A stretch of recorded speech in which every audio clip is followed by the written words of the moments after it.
today's webinar, a 4 steps guide towards successful entrepreneurship programs.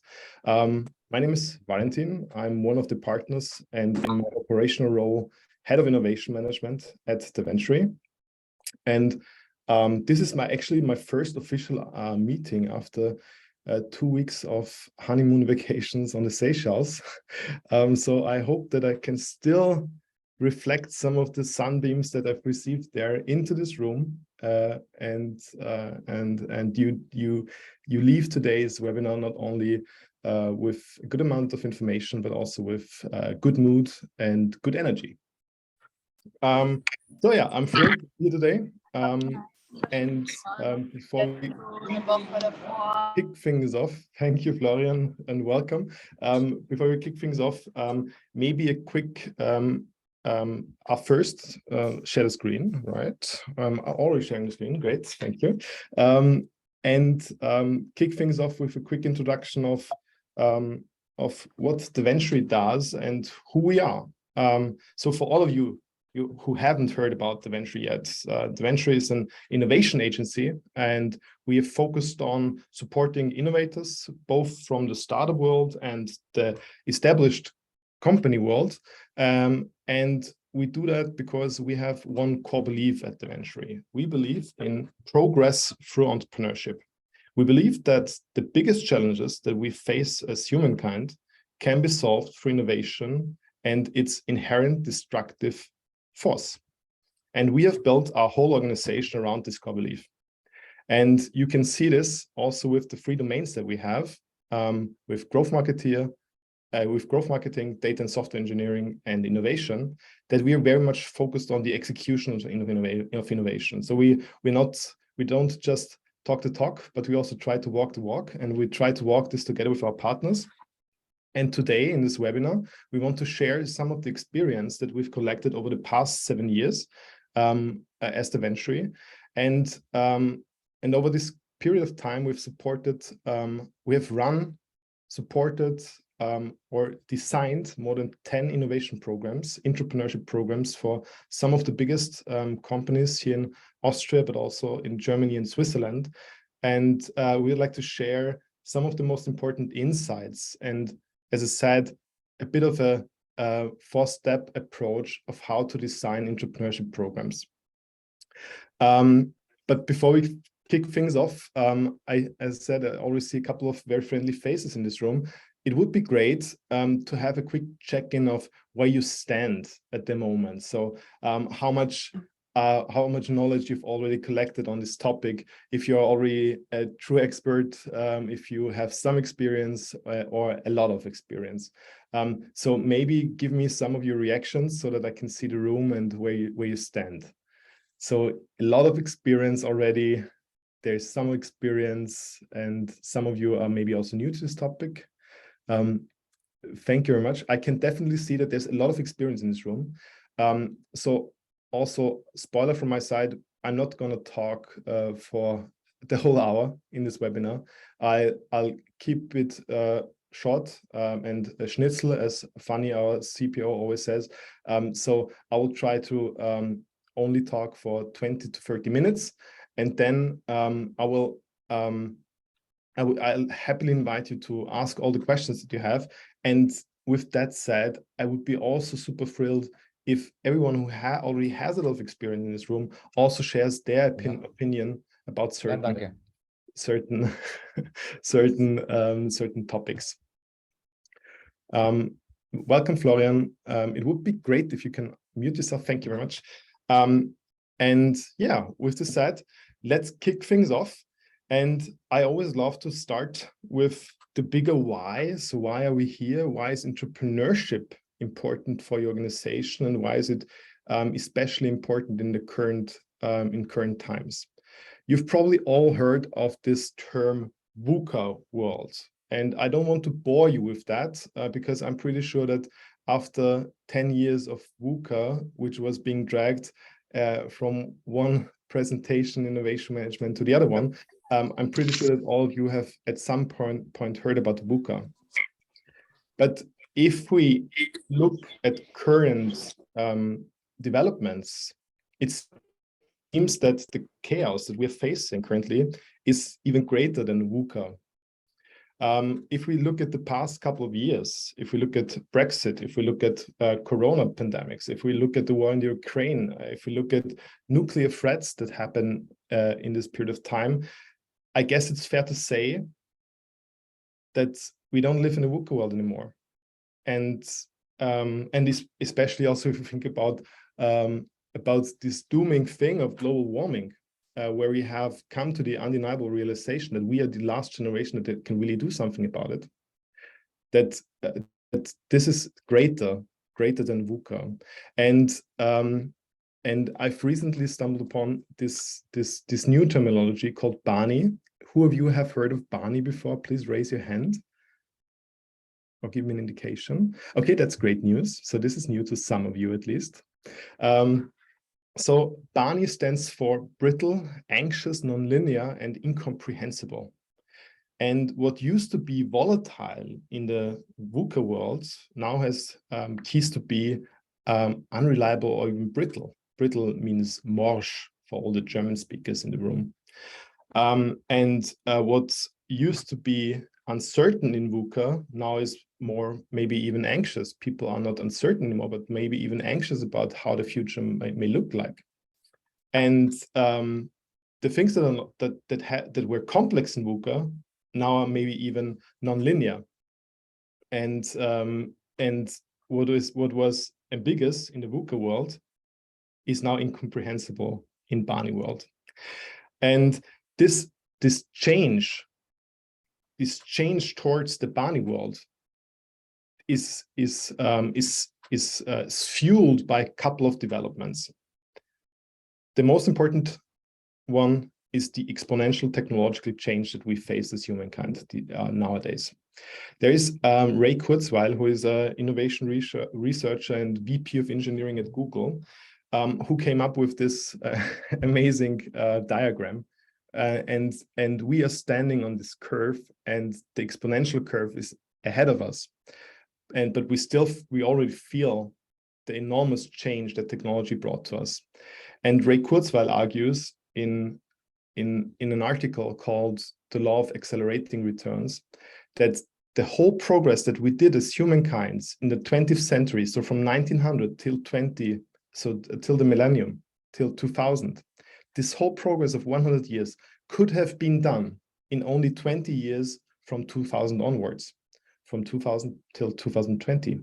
And if we would try to do the same development with the same outcome today, it would only take us 7 years.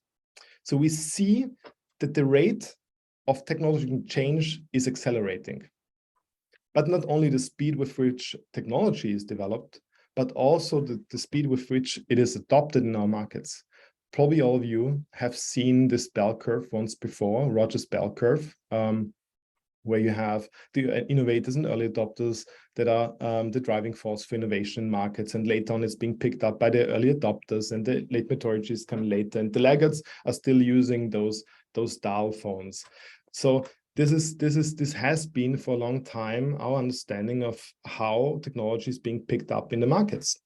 We see that nowadays this curve rather looks like a shark fin. So there is a lot of trial users at the very beginning, and the curve is very steep, has become very steep. And after this trial period, everyone else basically uses it. And of course, there's still the laggards, but they don't follow this bell-shaped curve anymore. And also, if we look at this empirically, we can see that technologies, when we think about electricity, it almost took 48 years for 25% of the US market to adapt electricity. When we look at the telephone, it had only decreased to 35 years. If we look at TVs, it has declined to 25 years.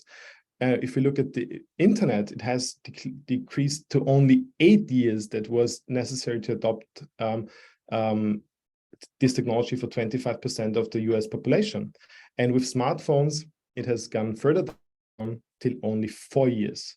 4 years that it took to penetrate 25% of the US market with the smartphone. So, and this combination of technological change and adoption in the market, of course, leads to way faster cycles of innovation. And we also see that even the biggest companies in the world, and you've probably saw this number before, can't keep up with this technological change and with the speed of innovation that we see today. 52% of the Fortune 500 companies, so the 500 most influential and highest valued companies in the world, have closed their doors, have become even bankrupt or keys to an exit. So the question and the why for entrepreneurship is, why aren't established companies resilient? Even the most established ones. And the answer that we have today for you is because success kills innovation. All the companies out there who have been in this Fortune 500 companies have been explorers at the beginning of their journey. All of them have been good in identifying new products, new services, uncovering unmet needs in the markets, but they somewhat seemed to have lost their innovation readiness over the development of their companies. So, and this is a big problem, and this is a problem that becomes especially troublesome if we see that the environment in which we live is faster changing than ever before. So when I say all companies have started as explorers, we see that there's at a certain point in time, there's a shift in mindset towards the exploitation. So they were good at the beginning in exploration, in uncovering unmet needs, in identifying problems, finding solutions for these problems, building products and services around those problems. And then someone stopped, and we say this is when innovation happened. This is when the companies have met something that we call product market fit. And from there on, the focus shifts towards the exploitation of this innovation that we found there. And to be more precise there, I've brought you this list here. In exploitation, the focus is on efficiency and growth. So we have found something that can be successful, and now let's grow it and let's be efficient in the execution of it. The uncertainty, once we have found something that is successful, is low, becomes low. And the culture that we see in those companies becomes more and more linear and more and more focused on planning and forecasting and the minimization of mistakes. Excellence all of a sudden becomes super important, while scrappiness is important at the very beginning. And the people that you need in those organizations are also very different from what we see in startup companies. They are people that are good in organizing, in planning, in creating efficient processes, and in maintaining time and budget plans.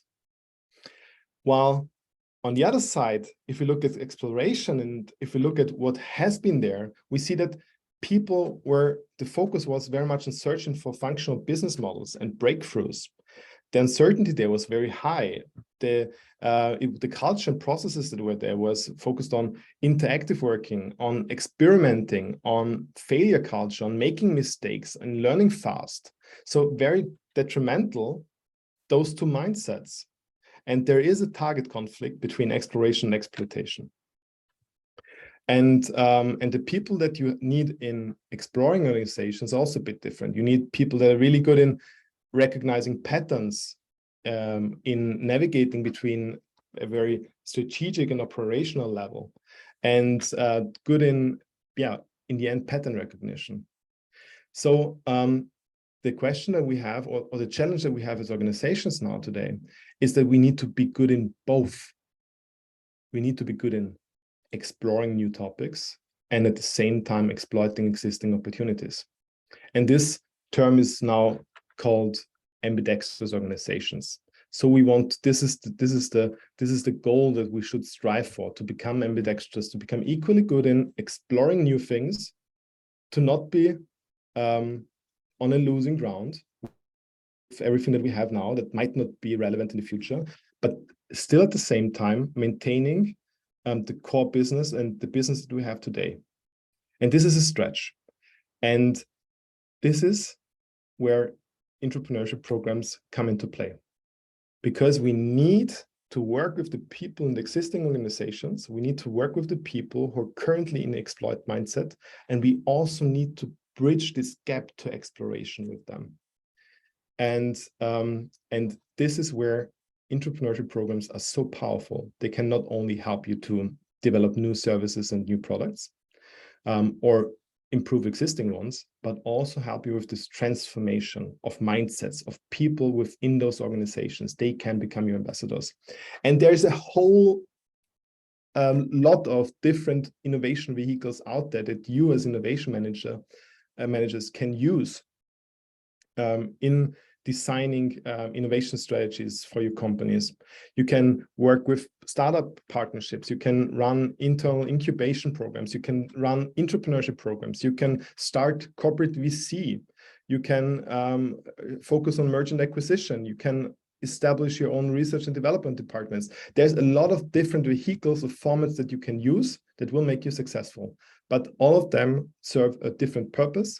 And the one thing where entrepreneurship programs really stand out is the ability to create transformation. And if we would try, I've tried to kind of organize those different vehicles in this diagram here, and if we would map it out against the financial impact that it has on the organization and the abilities in cultural transformation, you can see that entrepreneurship programs stand out in terms of cultural transformation. Yes, there is programs that might be a bit more cost effective. Yes, there are programs that might lead you faster to success with specific and individual innovation projects. But the big benefit definitely comes from the cultural transformation. If we look at the definition of entrepreneurship, we found this one that we really liked. The coordinated stimulation of entrepreneurial behaviors among employees. And this is where, again, this transformation and the ability to transform comes into play.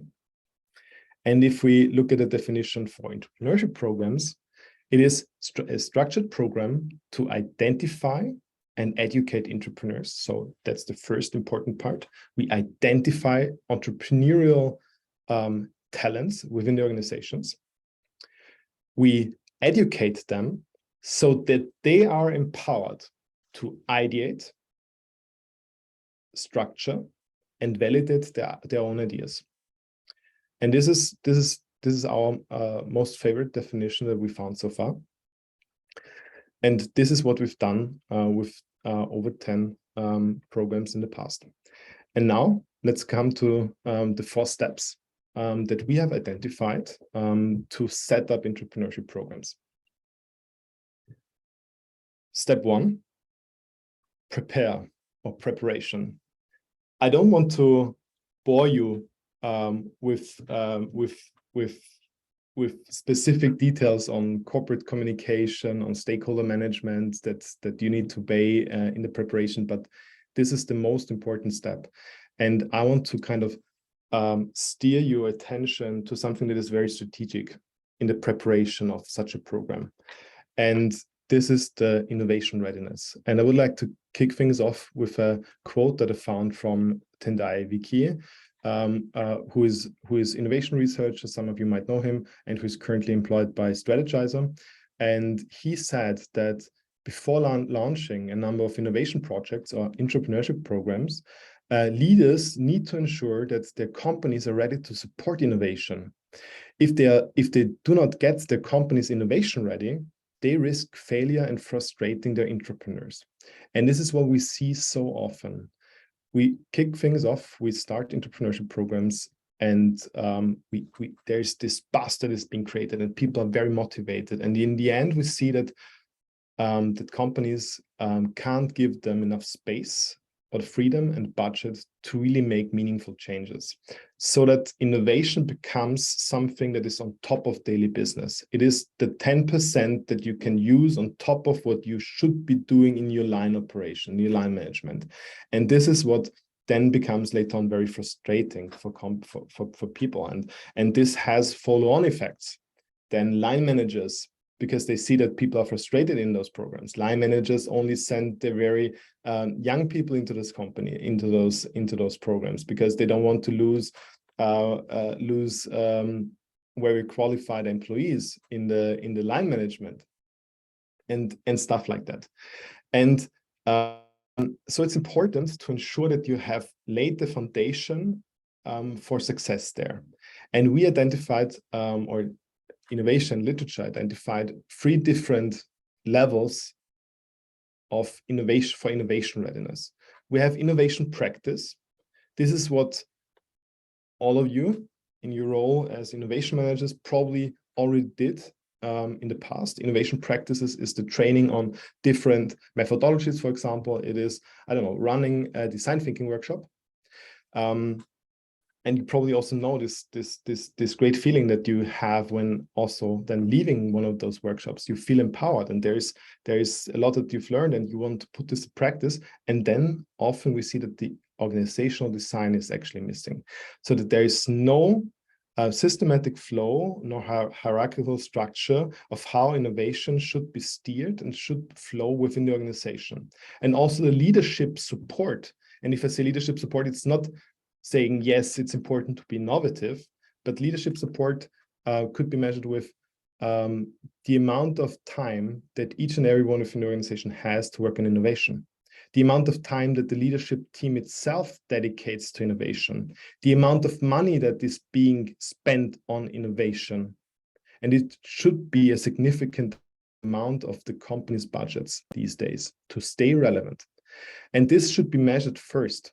And if we don't have innovation readiness on all those 3 levels, then we don't have a good setup. And of course, innovation programs, entrepreneurship programs can be there to also trigger some of those problems to kind of come to the surface. But it's always better if you have an informed decision there. And if you already know that, okay, there might be problems that are popping up. And we have brought you a neat tool that you can use, the Innovation Culture Readiness Assessment, developed by Strategizer. And it has questions on very different dimensions of organizational readiness. And to jump to one of them, resource allocation, you need to do this assessment with the management team and the line managers, so board -1, board -2, and understand where we stand there. And then you collect the answers, you get yourself an overview, and you create awareness. For example, with resource allocation, are you in state 1, resources for innovation are bootstrapped or on ad hoc project basis? Or are you a number 5 company where resources for innovation are institutionalized and leaders commit at least 50% of the time to innovation? Where do you stand there on this scope? And if you did that for the organization, you get awareness. And with awareness, you can identify blockers and enablers within the organization and improve your innovation readiness. You can use tools like the culture map to actually help you with that. So in step 1, you need to prepare your organizational readiness and try to make sure that this is actually done. You need to understand, did we have the leadership support? Do we have the organizational structure? And do we have enough innovation practice to actually kick things off? The second step, and this is again a step that is before actually designing the programs, is something that we call strategize. In strategize, you need to make sure that you know where you want to play. What are the fields in which you want to be relevant tomorrow? And of course, this is something that is being derived from the strategy of the organization, but also takes a deeper look into the business model environment of your company. So what are the key trends that are out there? What are the industry forces that we see? What are the market forces, and what are macroeconomic changes that we see in our ecosystem? And once you did that, you should be able to identify search fields for your organization in which where you want to play. This is an example: autonomous driving, electronic vehicles, car sharing, or digital sales. These are search fields that can give you a bit of a direction where you want to play. Once you did that, it's important to understand what your portfolio strategy should look like. So you need to make sure that you understand how to play and how to win. So would you like to stay at the core of your company and serve existing markets and existing clients, existing customers with existing services and just create incremental innovation for them? Or would you rather like to play in adjacent markets and serve adjacent customer groups with maybe, again, incremental products and services, incrementally changed products and services? Or would you really like to be in this transformational area where you want to create new markets for yourself with new products and new services? And this is super important because you also see that you see those 70-20-10. This is a guideline because you shouldn't, if you build up your innovation portfolio, you shouldn't put all your bets in the transformational area, because this might be too much of a stretch for you in the first place, and the risk might be too high for kicking things off. But in the end, you need a good balance of them. And once you decide on where to play, how to play, and how to win, you need to make sure that you have a precise understanding, that you have a good strategic focus for what you want to achieve with your entrepreneurship programs. Do you want to build new value propositions and new business models? Do you want to use it as leadership development tool? Do you want to develop new capabilities, dynamic capabilities to be more prepared for the change that we face today? Do you want to gain intelligence on certain trends and basically want to find something that you can root trend research into daily operations? Do you want to create transformational cultural transformation, optimize the core business, or achieve sustainability goals? So be very sharp about your intentions there before kicking things off. Only if you know what you want to achieve, you can actually also start to measure your success and define the KPIs that help you to measure success. And we have identified 3 different types of metrics. And this is input metrics, throughput metrics, and output metrics. And we usually see with our customers that this is an evolution. So companies usually start with input metrics. So it's, for example, we want to launch a new innovation program in 2023. After the first iterations, it becomes a bit more specific, where people say, okay, actually, in our programs, we want to test at least 10 business ideas.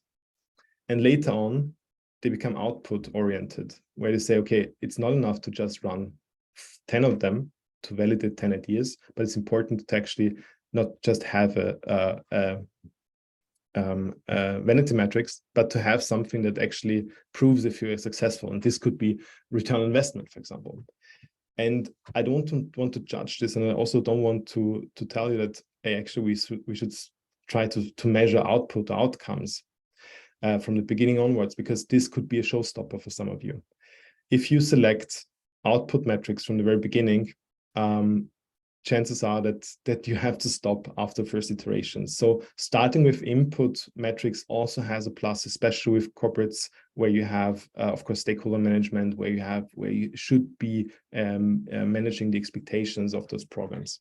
So yeah, but in Strategize, make sure that you have a clear innovation strategy, that you know where to play, how to win, and what your specific objectives are. And then also define them and be able to measure them over course. Only if we've done that, we can come to the 3rd phase, and this is called design. And we also have some of the best practices and some of the most important learnings that we want to share with you here. The first and by far most important thing is that you need to make sure that there is enough innovation projects in your funnel before you kick things off. All too often we see that programs only start with 2 or 3 ideas. And over the period of time, we actually in the programs find out that the potential that those ideas have through talking to customers, through conducting experiments, we see that the value isn't there, but we can't stop them because of sunk cost fallacy. So if you only have 2 ideas in your funnel, chances are that people want to stay with them and want to push them through till the end. So this is one of the most important learnings that we have. To prevent cost fallacy, we need to have a good amount of innovation projects at the very beginning.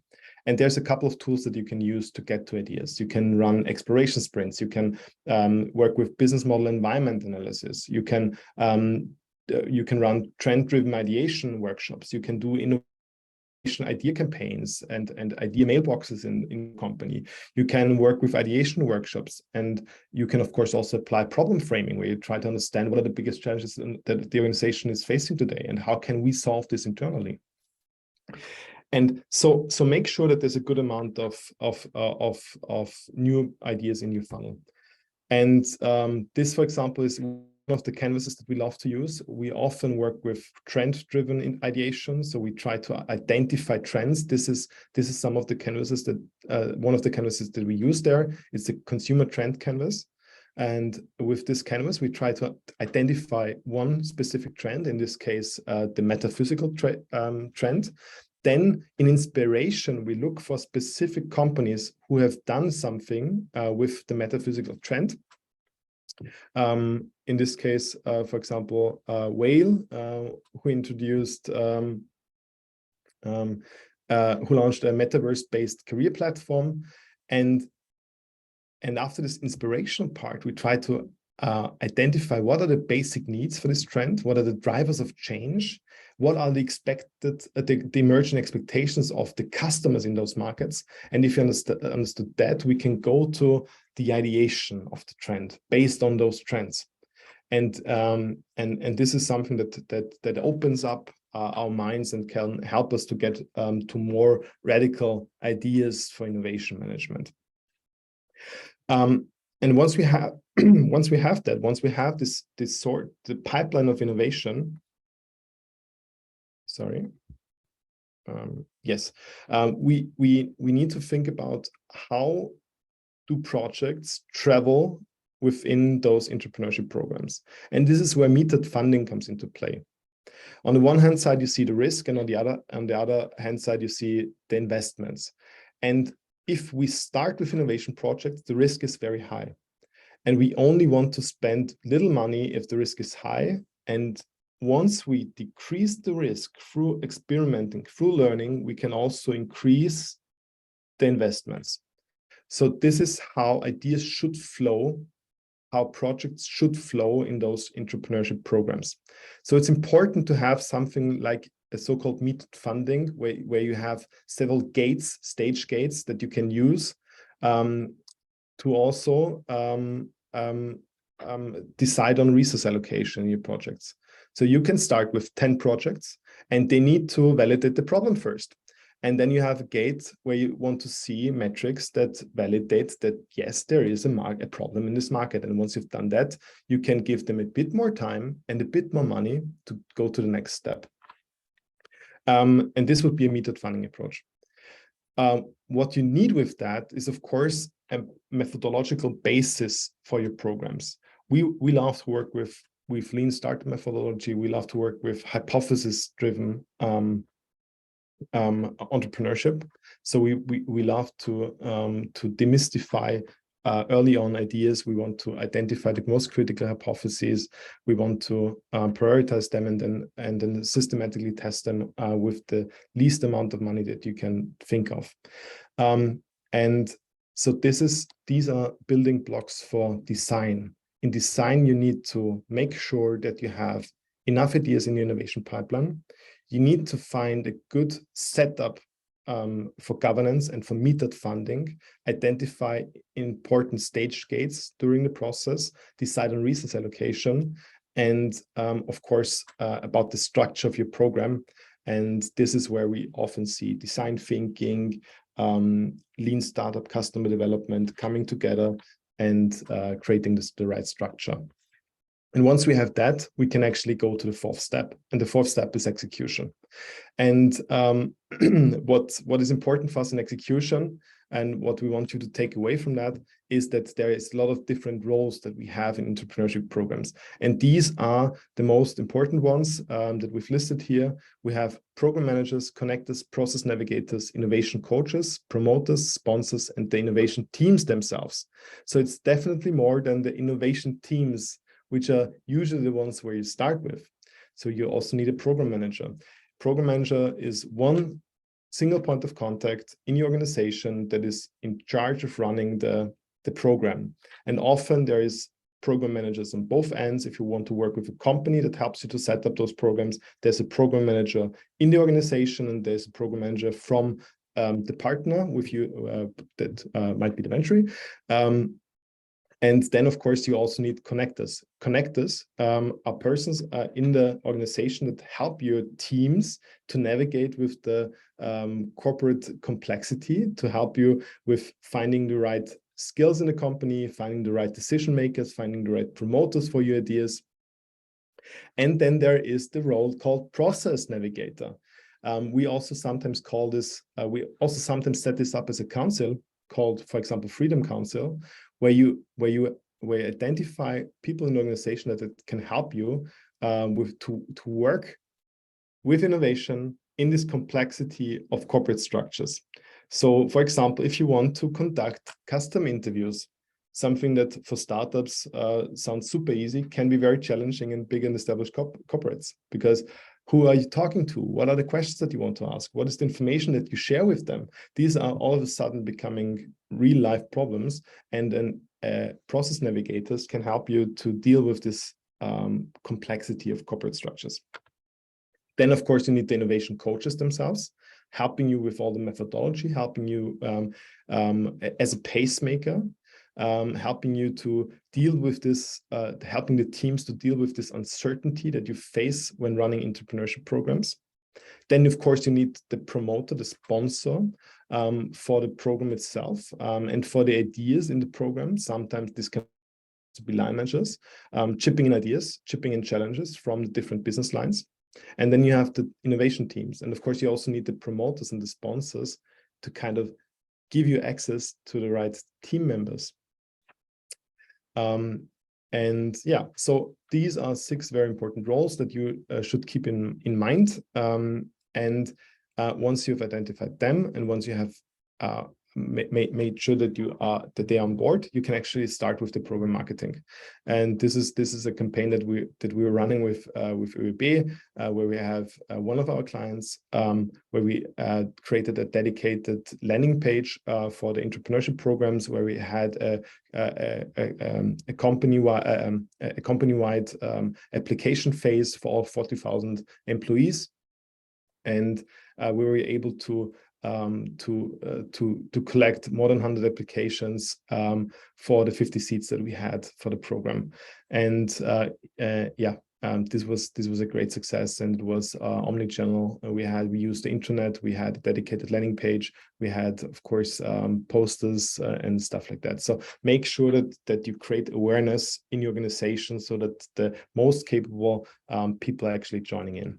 But this, of course, is only one part to generate awareness. There's other ways to identify potential in the organizations, and this might be idea contests, where you ask your employees to chip in ideas. These might be hackathons, or also the nomination by others. And this has been something that has worked pretty well for us. So if there are people applying for the programs, ask them, who else would you like to see in the program? Who else would be very capable and high potential for participating in one of those programs? And what's also important is, in the execution, that all teams have a set of shared ceremonies, a set of project management practice that they can use. So we like to work with sprints. Each of the teams that participate in the programs actually have a planning meeting where they plan their tasks for the next sprint, where they have stand-ups to better align themselves on short notice things, where they have retrospectives, where we have learning check-ins on a weekly or bi-weekly basis for 60 minutes, where they share all learnings that they've collected. And this is definitely one and the most important unit for progress in those programs is learning. How much are they learning on a weekly basis, bi-weekly basis, and then share all the learnings with the peers. And of course, then there is something that we call decision meetings, where also the stakeholders and promoters might be coming in, and they participate in the decision meetings. What else? I want to also say that internal coaches can play an important role. So the coaches, the innovation coaches that you have for entrepreneurship teams don't have to come from an agency, but it can also be internal innovation coaches that you have within the organization. You can work with the existing innovation management team that you have in your organization, because they are often even better in things like stakeholder management or topics like ownership and overview of the corporate structures. And the external coach, of course, can help you if it's not established yet to work with the methodological approach, the right approach for your company, and good tools and the right knowledge and experience in dealing with uncertainty and ambiguous situations. And this would have been the fourth step. So in execution, make sure that that you have the right team setup. Make sure that you have a program communication and marketing in place. Make sure that that you have team coaches in place, and make sure that your resource allocation is well suited and follows a specific metered funding approach. That was it. I'm sorry that I'm a bit over time. I hope that it wasn't too much of information at once. I'm now happy to answer all the questions that you might have that you collected over time, and of course jump into exchange with you. And please, everyone here in the audience, as we saw, you also have a lot of experience with entrepreneurship programs already. So please also unmute yourself and just chip in for answers if you have some experience with one or the other question. So thank you very much from my side. Happy to answer all the questions.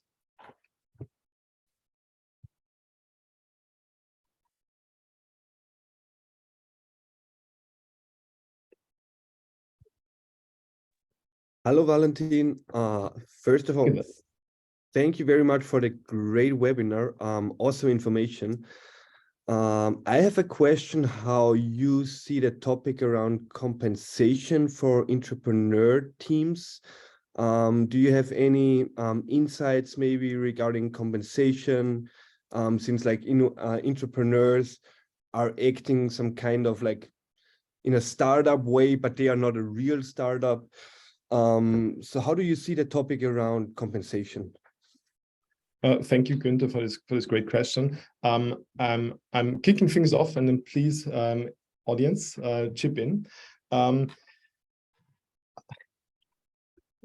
We had different approaches in the past, but honestly, I have to say that the participation, so what really pays entrepreneurs is the experience in participating in those on those innovation journeys. Most of them, especially if we were good in identifying the right people for the programs, they have an inherent motivation of running and working with innovation, and they're actually super thrilled to have the room and the resources to run innovation programs. And this is what basically pays them, the motivation on working those programs. And we see that also in setups where we have very limited resources. For example, I don't know, 25% of the working time. and 5,000 euros in the problem validation phase. Even with those very limited resources, we see that people doing way more than that, and that they are working, I don't know, 30% or 40%, and this is so I guess that the learning and the progress in those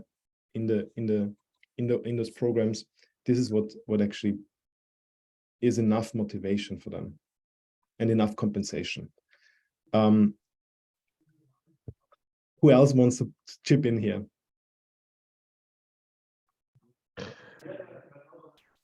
Yeah, like I just underline it that if you don't find people with the burning, how can I say, initiative that they want to see something coming out of their heads and see it, in the long term, paying or giving incentives is not sustainable, because you cannot professionalize innovation in the company. You can embed the DNA of innovation in the culture, but pay to keep alive, that doesn't work in the long term, at least from my experience point of view. Thank you, Jenny. Thank you very much. Thank you. Other ones? Or the next question? Günther, was this enough for you? Do you feel like it was answered, or would like to have a follow-up? Do you have a follow-up question maybe? To be honest, I would have a follow-up question, or like a comment more. Yes. Because what we see a lot is like when a product hits the market and there is a potential upside, then dynamics kind of change. Mm-hmm. So it's like, I don't know. I was just curious how you see it. Okay. And again, like once a product hits the market, I feel like there are different dynamics than it plays. I know now I better understand in which direction you were going. So not specifically for the time being of the program itself, but what happens if we found something that can be successful in the marketplace and then needs to be spinned out, needs to run on a project basis, or maybe be reintegrated into the business line. Correct. Right. And there's a lot of different ways how projects can flow after an entrepreneurship program comes to an end. And I guess for the case that there is a spin-off, and that this is also what you strategically want for your companies, for your entrepreneurship programs, that they have the option to become independent companies from your co-organization. For those cases, you definitely need compensation models. For those cases, you definitely need something that fosters skin in the game, where they participate in the success of the company that they are in charge of.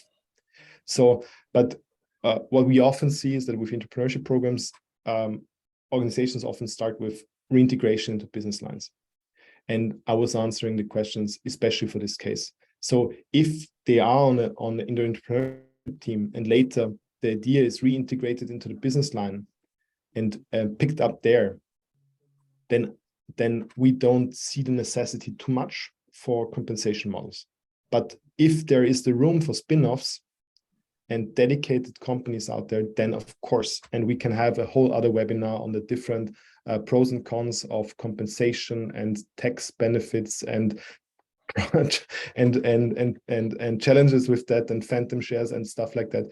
But maybe let's come to other questions for now. Günther, very much happy to jump on a follow-up call with you. Thank you for clarification. Thank you. Welcome. Emma, I guess that you were second, or the first one even. Okay. Hi, everyone. Thanks. I just had a question around when you deliver these programs to clients, how much do people ask you to go through the whole sort of MVP, reiteration, pitching, and sort of the more tangible outcomes versus delivering a program that's maybe more theoretical, so something more in alignment with this session? Do you find many organizations asking for that, just more on an information basis? Yeah. So thank you very much for the question, Emma. We strive for eliminating waste in innovation at TheVentury. And this means that we would never run entrepreneurship programs just as educational programs, but that we would always strive for working on real life innovation. So we would really like to identify specific innovation projects from within the organization in the relevant search fields to actually work on something that is tangible. Yes, definitely. So so usually participants in those programs, they become teams and they work on one of those specific programs. They work on one specific idea, and then they go through different stages. We usually see stages like problem validation, solution validation, product market fitting, and over this period of time, they run interviews, they run experiments, they build landing pages, they collect letters of intent, they build first solution presentations, they build later on in the process MVPs, and of course they also pitch those MVPs then to the internal governance board. So I wouldn't advise you to just run entrepreneurship programs for the sake of education. It is helping you, and there's always this education purpose, but in the end, if you're innovation manager in a company, you also need to argue why this is justified, the effort that you put into those programs. And it is very hard to measure cultural transformation alone. And it would be good if we also have something that's tangible from product and service and value creation.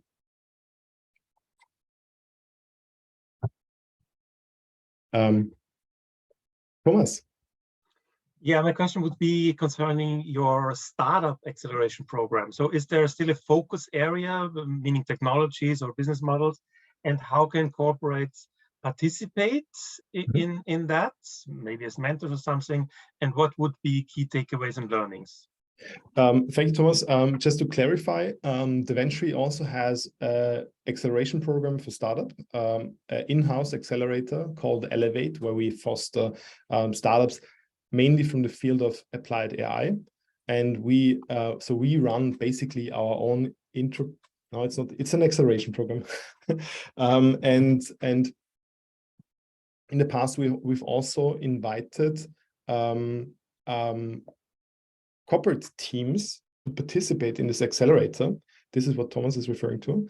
The next batch is only planned for autumn, and the current focus topic is still very much agnostic, I'd say, with this field of applied AI. So this is still the technological area that we are most interested in for our own investments. And yes, we still think that this connection of, so we have this accelerator and startups were applying for these acceleration programs. They went through a 6-month process together with us. And then in an iteration step, we also said, hey, let's open up the startup accelerator to corporate teams. And then we invited corporate innovation teams that ran alongside the startups in the same accelerator. And there was a lot of great outcomes. And this is the last part of your question, Thomas, I guess. There was a lot of benefits and a lot of leverage for those two audiences to work together. Because as I said, exploration and exploitation skill sets were basically very visible with those two groups. We had a lot of knowledge in exploitation coming from the corporate participants, and we had a lot of experience and also curiosity in exploitation coming from the startups. And there was a lot of informal learning between those two groups. So yeah, we plan to kick things the next batch off in autumn and autumn 2023. And yeah, definitely would be definitely interesting to again combine those two audiences.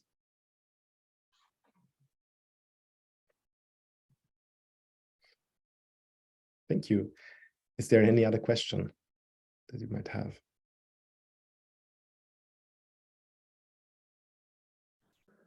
There is a question in the chat. Oh, thank you. Let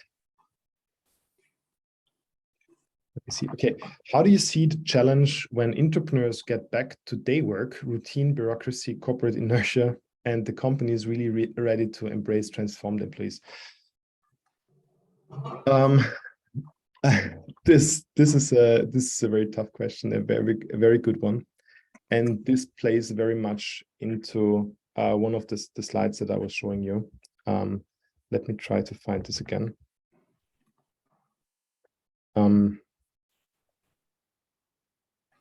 I know exactly what you're talking about. And I know that one of the clients that we are working with today and running their entrepreneurship programs, they had this problem in the most extreme form.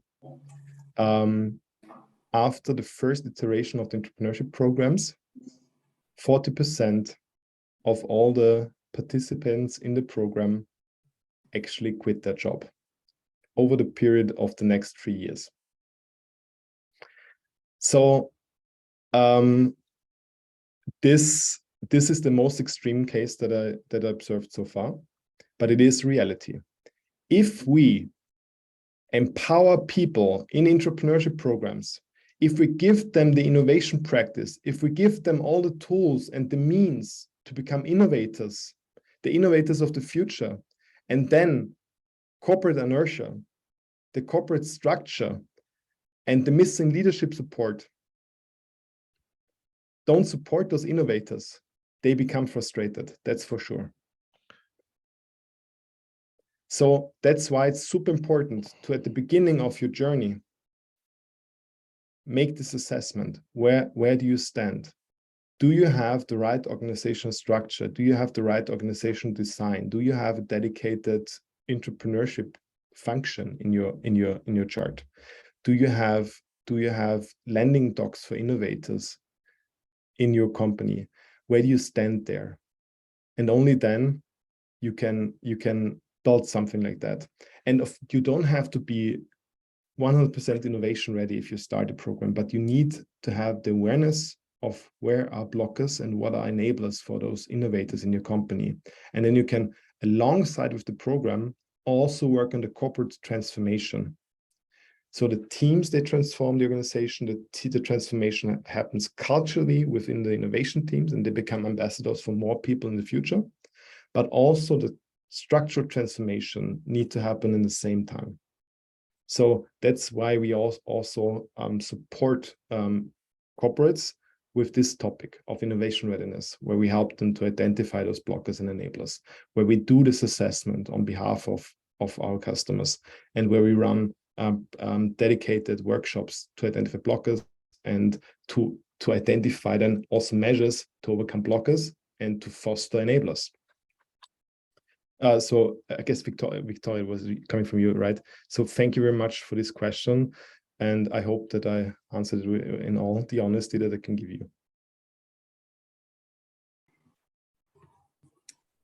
I have a quick question. Yes. What is your experience when it comes to deciding if the innovation program should take place alongside the normal responsibility, and then to say, okay, we have an innovation program and those ideas who have been selected and the idea owners, they now get time for, I don't know, 3 months where they can validate their idea? Because this is actually the problem we have. None of the leadership members gives them the 3 months time to go out of their role and then validate and come back. But alongside, they don't have time either. So this 3 time period becomes a 9 months, 3 months time period becomes a 9 months time period, because they just have 2 hours per week to validate, and then you have to bring all the team together. So what would you suggest in that case? Or do you have any other examples where it worked out in a better way? Thank you. Thank you for the question. And thank you also for sharing the challenges that you're facing and the honesty there. This is nothing that is uncommon. So that's the first thing I want to say. This is what all the corporates that we have been working so far have been struggling with at the very beginning. And it's important, and this is why also today I started with the why of entrepreneurship. It is important for corporate leaders to understand the necessity to transform today. Otherwise, they will become irrelevant tomorrow. And if you have buy-in, this is the highest peak of this pyramid you see here on the slide. You need to get leadership support. You need to get them on board. You need to have the right resource allocation to actually be successful with entrepreneurship. Otherwise, you will end up in exactly what you described. You will end up in projects, innovation projects that become a surplus on your daily workload. You will end up in projects that instead of running 3 months become 9 months project. Everything feels halted, and it's not nice to work in such an environment if you have progress and innovation at heart.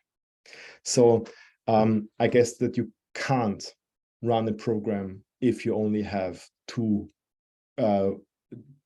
hours in a work week. This can't be sustainable, and we have to face this reality. And if we don't have the buy-in from leadership, we can't change this. We could create the most beautiful and thought through innovation programs. If we don't have the resources, it won't be successful. So we need to get them on board.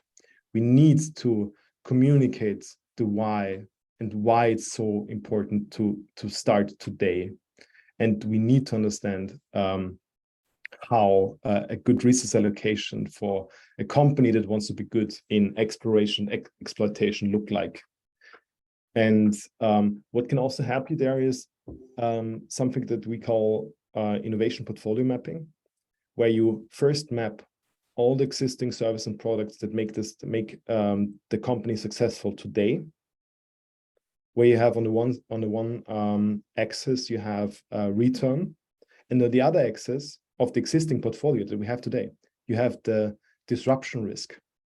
So how likely is it that the services and products that we have today will be disrupted tomorrow? And out of this overview, you can already see in most of the cases, and you can use this to create a sense of urgency.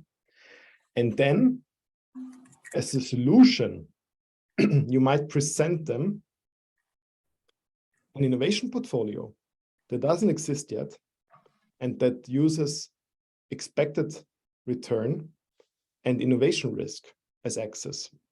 And you have also basically 2 portfolios. I'm really bad with this, so this is better. You have, actually it's like that, I guess.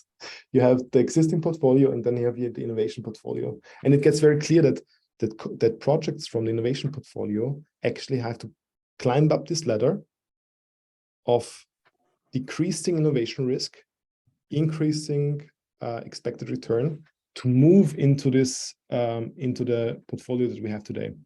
And this is then the legitimacy for innovation programs, to have to build up this shadow portfolio management for innovation. Thank you very much. Yeah, so in our case, the problem is there is the buy-in, and oh yeah, we have to be innovative, but still the resources are not allocated subsequently. But yeah, maybe the sense of urgency has to be clarified in a better way, so that we also get the resources. Then let me guide you to this one here. This again, the innovation readiness assessment. And this, the questions that you see here can really help you to kind of uncover those false commitments, basically, because they have. So you see with leadership support, there's, for example, strategic guidance. Leadership does not provide explicit strategic guidance for innovation, versus leadership provides strategic innovation guidance at important meetings, and everybody knows about it. Yeah, and those questions that you have there, and there's a more specific set of questions in the tool that you will find online. Those can really help you become a bit more quantitative with the analysis, and not just, yes, we of course we support innovation. You can really kind of lead us down a bit with those questions. Mm-hmm. Yeah. Okay, thank you. You're welcome. Philip. Yes, I have a question. How do you balance, how do you make it possible that the teams kind of stay open to new solutions? Because what I'm hearing now, you have those teams working on a specific solution. They also get, if they work on a very specific solution, it might be that they get narrow-minded and they themselves have this investment bias. They are not open anymore. For me, in an ideal world, half of the time, or at least a part of the time, would be still staying out of the solution, trying to understand the problem, trying to get different approaches, so that people also don't get too much invested with a very specific solution. And yeah, there is also a frustration if this specific solution that you then went into in the end just collapses. And also this would mean that if the idea fails, the whole team fails. No. Yes. Philip, thank you for the question. And yeah, I guess it was Einstein who said that if I had to find a solution for something, I would spend 55 minutes thinking about the problem and 5 minutes with finding the solution, right? So, and this is also the approach that we have chosen for ourselves.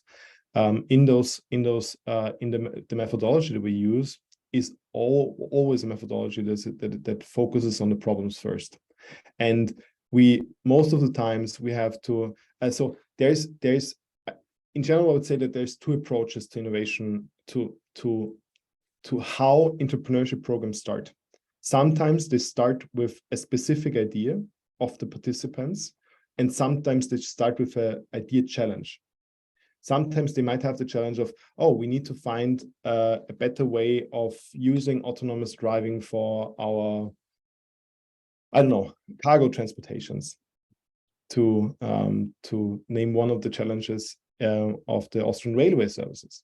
And then it is clear that there's a challenge. And yes, participants might have specific ideas of how to tackle this challenge, but the first thing that we always do in the programs is to identify the problem and to validate the problem. And then if they have ideas that will pop up on the first day of the entrepreneurship programs, we have something that we call parking lot, where we collect all the ideas that have been there at the very beginning and said, okay, let's park them for later, because now we need to focus on the problem. So this is definitely something that you should be very careful with if you design your program, that the workshops that you do and the process that you design for your participants keeps this in mind, that problem validation comes first. And only if you really understood the problem and your customer, then you start with ideation and problem and solution validation.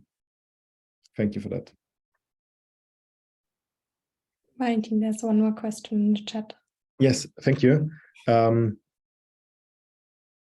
Super interesting session. Thank you. I would like to discuss potential partnerships for developing a new innovation program with the London School of Economics. Is this question? This sounds... In an hypothesis-driven innovation, how do you make sure that you have the right amount of coverage of tests to validate them and move to the next one? Sorry, I didn't see this. Okay. How do you make sure that? Okay. So again, there's something that I would love to show you. It's a neat tool that you can use for that. It's called hypothesis metric tracking sheet, and this is what we use. So we try to, as I said, once we are in this area where we have a specific idea, we try to identify the most critical hypotheses. So from all the different dimensions of desirability, feasibility, and viability. And once we have them, and once we have grouped them and prioritized them, we make this number one job for the entrepreneurs to actually validate them. So in the planning meeting, it would be something like, okay, to this week, we want to work on those 3 hypotheses. And then, of course, also think about, okay, how can we find the right experiments for those hypotheses. And then we use something that we call validation roadmap, where you list all your hypotheses and then you try to map them with the right experiments. So then it could be that there's a sequence. So first of all, some often start with more qualitative approaches, because they are in most of the cases the cheapest experiments.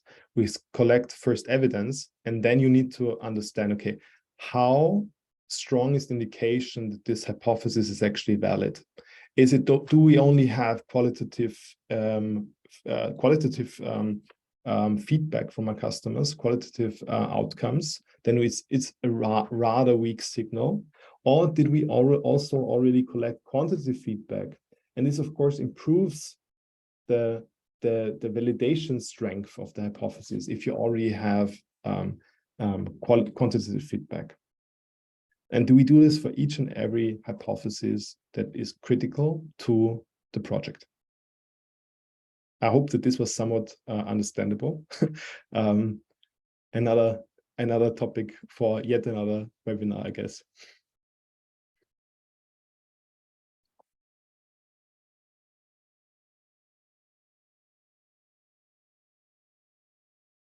Okay, it seems like we were running out of questions. I'll quickly check the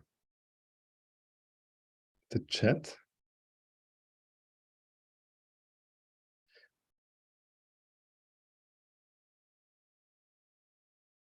I guess that's it. So thank you very much for all who are still here. 50 minutes over time. Thank you very much for your interest. Thank you very much for your participation. And I hope to see you around. And please feel free to always reach out to us if there's more questions and follow-up questions to today's webinar.